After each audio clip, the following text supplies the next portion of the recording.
Okay, this is lesson 4, part 4. Lesson 4, part 4, Rec 250. Online, summer session 1. Okay, lesson 4, part 4. We're on page 5, the note packet. Page 5, note packet, talking about the full value choice contract. Contract between group and leader, facilitator-based leadership, interpersonal skills-based leadership that says, okay, we're going to work together. I'm going to be responsible to you, meaning that I'm going to provide an excellent opportunity, a great atmosphere. I'm going to help trust be built so that you feel comfortable to be motivated to introspect, to look inside yourself and bring out in the open what needs to change, what needs to happen, so that one can experience personal growth and learning. And to do that, you've got to have a safe and supportive atmosphere, which are kind of cliche terms, because what is a safe atmosphere? Do we really know what that is? But we make steps to try to produce an atmosphere where folks are comfortable to talk about themselves, to talk about others, to set goals, to make challenges. When it's very powerful when somebody in friendship and in love and complete support goes to another person and says, I challenge you to do this, meaning to be a better person in some specific way. And when you care and respect someone and they challenge you to be a better person, you usually rise to that challenge, as opposed to a random stranger telling you the exact same thing. And so there's some real powerful things that can happen in interpersonal skills-based leadership. So we're talking about full value choice contract, and we're on number 3, open and honest feedback. If an agreement can be made that everyone would be honest and provide positive and constructive feedback, then that's another element that can really shape a productive environment. Number 4 is commitment, is that all the individuals must be committed for this to work. As we discussed before, if an individual doesn't see that it's relevant, they really shouldn't be in your program, or they really shouldn't be in this type of leadership that you are utilizing. Because if they're not motivated, if they don't see that there is a real reason for doing this, then they're just going to be a thorn in the side of this process for you. So commitment, everyone should be committed.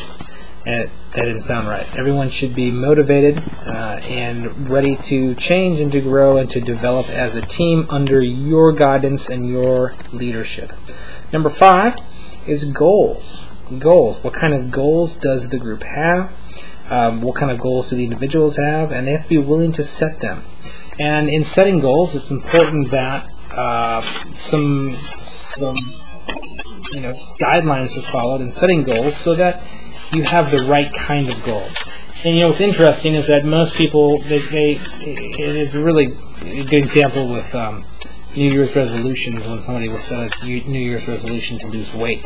And it's a great New Year's resolution, but why so many people fail? And there's lots of reasons why, and people come up with these different reasons. But one of the reasons in terms of goal setting is that the goal was too big. It didn't follow kind of these next few steps I'm going to give you that help somebody be able to really see their goal and be able to really get to a point where they see it actually happening, they're actually meeting their goal.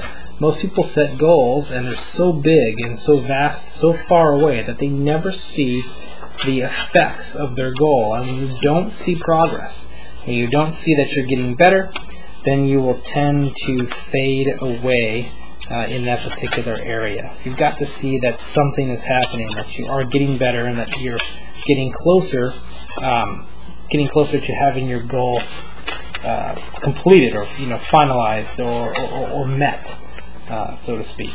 And so I'm still looking for the page that will go over that for you. But I'll go ahead and start as I'm looking for it. Found it. Okay, page 11. On page 11 in the note packet is some information on goal setting. Don't need to know it all, but I will talk about once it's got to be attainable, meaning that you've got to see your steps outlined. People might think, oh yeah, I'm going to lose weight, and they think they're going to do that by exercising. But that is a huge goal. They have no idea what that process is, even though they think that they do.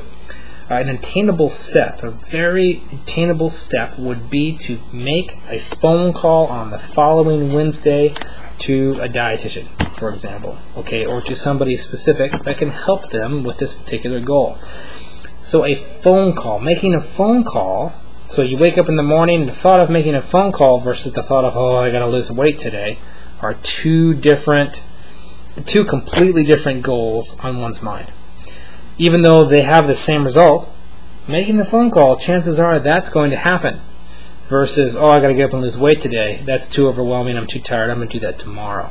All right, so the goal's got to be attainable.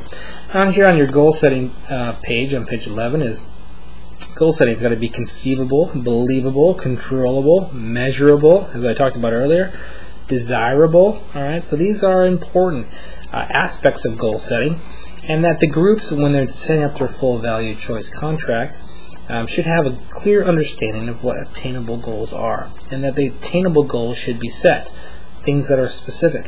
You can also have groups have accountability partners where they check in with these partners throughout the next 6 months to see if the goal is actually being met.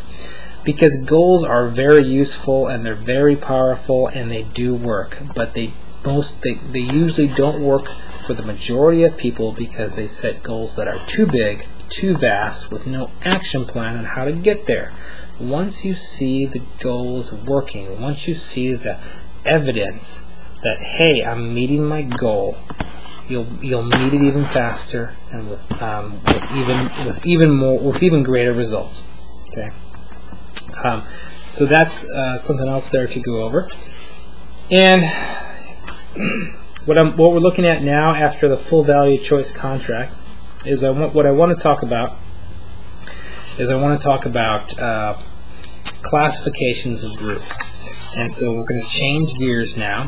And if you can look in your note packet, I want you to look in your note packet on page 35. On page, just kidding, how about page 33? Okay, page 33 in your note packet. Page 33 in your note packet, we're going to begin talking about adventure program classifications. And again, we're looking at the adventure medium, great way to see leadership in action. But this can be specific to a variety of other groups and atmospheres that you're in, that you're using your leadership skills within. So here are 4 classifications that discuss the type of leadership role, and the type of leadership intensity. So let's look at the classifications 1 through 4 here.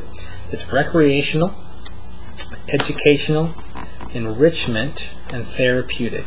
Educational, recreational, enrichment, therapeutic. Alright, so recreational is pretty self-explanatory. It talks about having clients participate in adventure activities so they require some type of positive feeling. Your leadership is really light. You might not be answering a lot of interpersonal-based, or asking a lot of interpersonal-based skills. You're not so interested about their learning and growth, but you still set up a good positive atmosphere, good learning environment for them. They have a good time. You provide a lot of good opportunities. Whatever you're doing, full-day ropes course, 6-month basketball camp, whatever you're leading, you provide just excellent services, and they have a good time. And they may learn some things about themselves naturally, and you may have 1 or 2 debriefs, a couple discussions, but that's about it. Your leadership on a facilitator level or interpersonal level are pretty light. Number 2 is educational, okay, and WEP stands for Wilderness Experiential Program. So don't really worry about that. Educational is focusing on interpersonal problems related to the group's development as a whole. So, occurs by participants being encouraged to challenge themselves during the adventurous activity, reflect on their experience. So educational has activities and debriefs. So you have to have good questions, very good questions in these in the educational classification.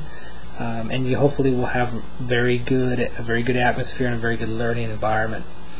Number 3 is enrichment. This is taking number 2 to a deeper level.